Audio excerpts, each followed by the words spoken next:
it is very frustrating when the rules and the guidelines and the advice we keep hearing changes.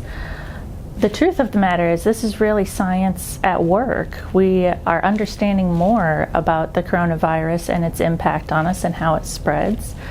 So the guidelines keep changing as a result.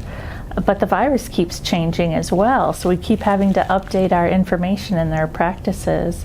So it's important to pay attention to local guidelines, understand what the current rules and regulations are, and try to be as flexible as possible with this ever-changing process. Communication is really key. Clearly communicating to people what the rules and expectations are, really reinforcing those good, safe habits, maintaining social distancing, wearing a mask, especially when indoors or in groups of people. Children may be struggling more with the pandemic because most children thrive on structure and consistency and routine and that social interaction with peers. But COVID has really upended all of that and changed life as we know it. Schools changed, how we operate at home changed, how parents and family members work has changed, their ability to interact with friends has completely changed. Life turned upside down and children aren't able to control many of those factors. So that can really lead to an increase in anxiety and depression, which we're still seeing today.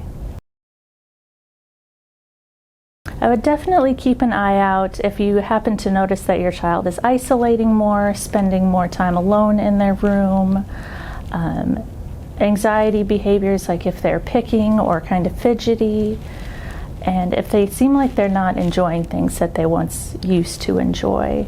That may be a good time to reach out for help and also talk with your child.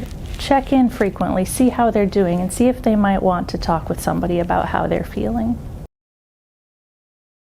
I think weather permitting, getting outdoors can be very helpful, getting some good physical activity and finding ways to engage in activities that you know your child enjoys, albeit in a safe way, mindful of the pandemic, but trying to find ways to get back to some of those activities they liked, whether it's outdoor sports or crafts or ways to stay in touch with friends and getting back to some of the things that you know typically lift their spirits.